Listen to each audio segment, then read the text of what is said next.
जय हिंद। एहसान sir classes में आप लोगों का स्वागत है।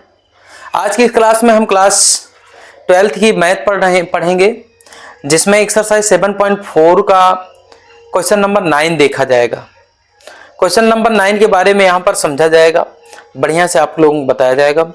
उससे पहले मैं आप लोगों से एक रिक्वेस्ट करता हूँ कि अगर मेरा वीडियो थोड़ा सा भी आपको पसंद आए, आपको लगे कि हमने आप लोगों के लिए अच्छा वीडियो बनाया है, तो आप लोग चैनल को लाइक, सब्सक्राइब एंड शेयर कर दिया करें, प्लीज। आप लोगों से निवेदन है। चलिए क्वेश्चन नंबर 9 देखता हूं मैं। पर डे आप लोगों की क्लास सुचारू रूप से चल रही है, जिसमें पर डे एक वीडियो आप लोगों को प्रोवाइड किया जाता है। जितना आप लोगों को पढ़ाया जा रहा है उतना ही आप लोग तैयार करते रहिए। बाकी की शेष जितने भी चीजें बची हुई हैं वो सब आपको बहुत जल्द कवर करवा दी जाएंगी। आप केवल लगातार कंटिन्यू पढ़ने की कोशिश करते रहिए। चलिए ये 9 नंबर क्वेश्चन है। इंटीग्रेशन ऑफ सेक स्क्वायर बटे under root sec square x plus 4, sorry under root से टेन स्क्वायर एक्स प्लस 4। तो टेन स्क्वायर एक्स को आप टेन एक्स को आप टी मान लीजिए। तो टेन एक्स को अगर आप टी मानते हैं तो टेन एक्स का क्या हो जाएगा, sec square x d x बराबर क्या हो जाएगा, डी टी। ठीक है ना। यहाँ 1/√2 का square plus t square d t हो जाएगा।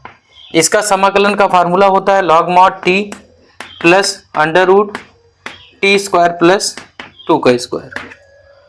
लॉग मॉड के अंदर टी की वैल्यू जो है उसको पुट कर दिया जाए, टेन एक्स हो जाएगा plus under root tan square x हो जाएगा प्लस 4 हो जाएगा प्लस सी। ये आंसर हो। सब लोग समझ गए भैया ना, इसको जान गए आप लोग ना। क्वेश्चन नंबर 10 देखते हैं। इसमें देखिए 9 तक की सवाल है, आप लोग बढ़िया से पढ़ लिए। ठीक है, पीछे का तैयार रखना, पीछे का आपको आता रहे, ये आपकी जिम्मेदारी है। ठीक है ना। अगर आपको पीछे का नहीं आएगा तो आगे का कुछ भी नहीं आएगा। ठीक है, बार बार आप लोग इसका रिवीजन करते रहिए, बार बार इसको आप लोग देखते रहिए। समझ रहे हैं आप लोग ना। और अब क्वेश्चन नंबर हम प्रश्नावली 7.4 में 10 देखेंगे, 10 नंबर क्वेश्चन देखेंगे। 10 नंबर क्वेश्चन थोड़ा सा अलग टाइप से है, जो 9 क्वेश्चन पढ़े उससे बिल्कुल अलग है। यहां से आपको समझना है, थोड़ा सा बढ़िया से समझना है। एक अलग चीजें पूर्ण वर्ग बना करके आपको सवाल लगाना सिखाया जाएगा। उससे पहले आप लोगों से एक रिक्वेस्ट है, वो ये कि आप लोग भाई मेरे चैनल को लाइक और सब्सक्राइब कर दिया करें, शेयर कर दिया करें। बच्चे देख तो लेते हैं वीडियो को, लेकिन ना लाइक करते हैं ना सब्सक्राइब। इससे करने से क्या होगा, थोड़ा सा प्रेरणा मिलेगी मुझे, थोड़ा सा समाज के अच्छे कुछ बच्चों के लिए मैं कुछ कर सकूंगा, समझ रहे हैं ना, और अच्छा कर सकूंगा बस, और उसकी कोई बात नहीं है। समझ रहे हैं आप लोग ना। चलिए क्वेश्चन नंबर 10 देखते हैं, प्रश्नावली 7.4 का क्वेश्चन नंबर 10 देखते हैं। क्वेश्चन नंबर 10 है 1/√x² plus 2x plus 2। 10 number question 1/√x² plus 2x plus 2 dx। समझ रहे हैं आप लोग ना।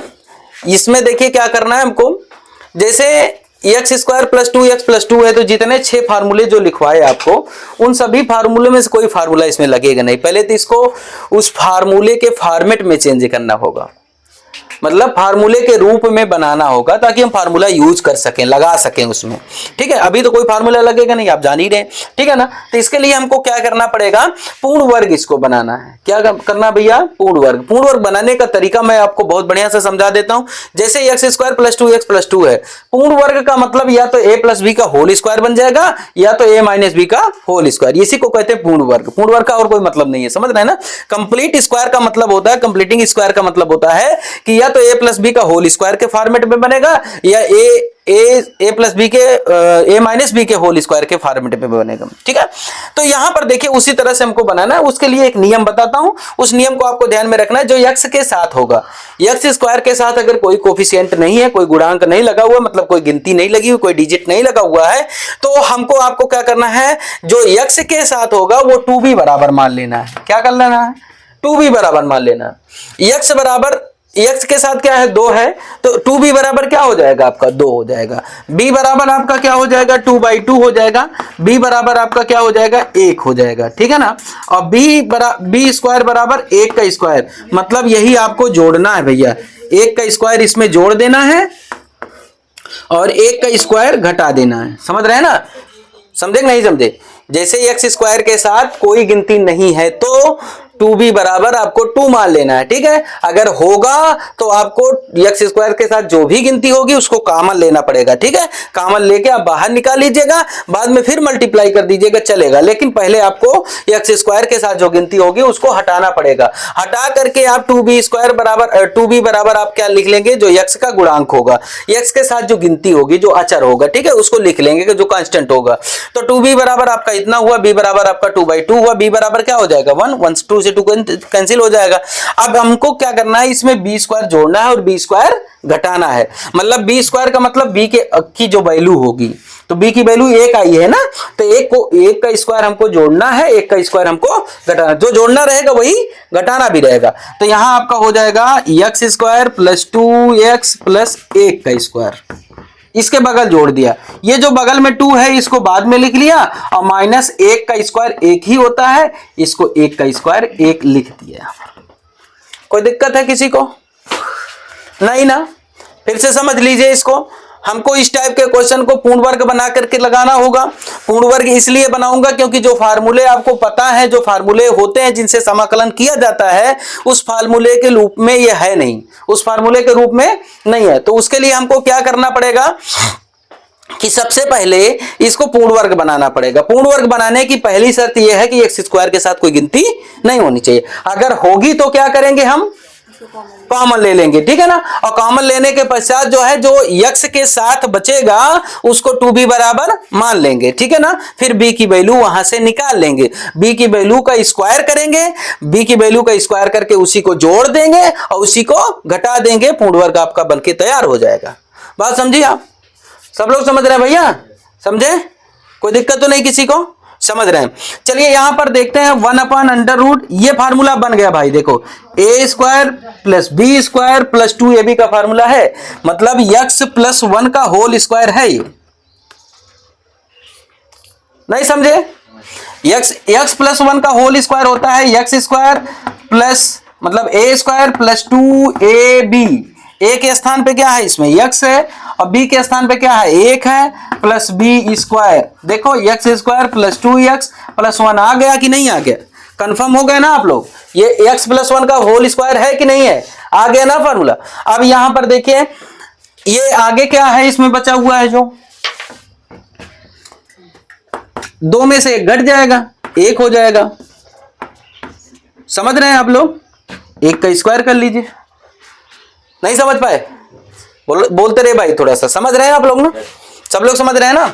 अब इसको हमको लगाना है तो हम क्या करेंगे, पहले तो इसको x प्लस 1 को t मानेंगे। t तब माना जाता है जब x के साथ कुछ गुणांक में हो। नहीं मान, अगर x के साथ गुणांक में नहीं है तो अगर t नहीं मानते हैं तो चलेगा। क्यों चलेगा? क्योंकि जैसे इसमें हम मान ले रहे हैं भैया, माना x प्लस 1 बराबर आपका t हो जाएगा, तो x प्लस 1 बराबर अगर t हो जाएगा तो dx बराबर आपका क्या आ जाएगा भैया, dt आ जाएगा। dx बराबर क्या आ जाएगा भैया, dt आ जाएगा कि नहीं आ जाएगा? क्योंकि x का अवकलन 1 होगा, 1 का 0 होगा, और dx बराबर dt आप लिख देंगे। तो जहां dx है वहां dt आ गया, कोई परिवर्तन नहीं हुआ इसमें। अंडर रूट के अंदर लिख दिया आपने t स्क्वायर प्लस 1 का स्क्वायर dt। कोई दिक्कत है किसी को?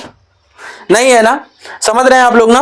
अब देखिए यहां पर थोड़ा सा क्या हो जाएगा, इसका समाकलन का सूत्र आपको जानना पड़ेगा। क्या होता है भैया, log mod t plus under root t square plus 1 plus c हो जाएगा। समझ रहे हैं आप लोग ना? समझे भैया? अब इसको लगाने के बाद इसमें फार्मूला t की वैल्यू पुटअप कर दीजिए, x प्लस 1 हो जाएगा, प्लस में अंडर रूट x प्लस 1 का होल स्क्वायर प्लस 1 हो जाएगा, प्लस c लिखेंगे। ठीक है ना भैया? उसके बाद लॉग मॉड x प्लस 1, और उसके बाद यहां पर देखिए ये जो चेंज किया था आपने, इसी पूरे को चेंज किया था, इसको पूरे को चेंज करके ये लाया था। ठीक है ना? इसी को लिख दीजिए। नहीं तो अगर आपको नहीं समझ में आ रहा है तो a प्लस बी का होल स्क्वायर लगाइए। a प्लस बी का होल स्क्वायर लगाएंगे, अब सॉल्व करेंगे, जोड़ेंगे घटाएंगे, जो जुड़ेगा जोड़ लेंगे तो फिर वही आ जाएगा। ठीक है? मैं डायरेक्टली उसी को लिख देता हूं क्योंकि आप जान रहे हैं उसी को अभी चेंज किया गया, प्लस 2 हो गया प्लस c हो गया। ये आंसर हो गया भैया। समझ में आ गया ना भैया? समझे? नोट करो।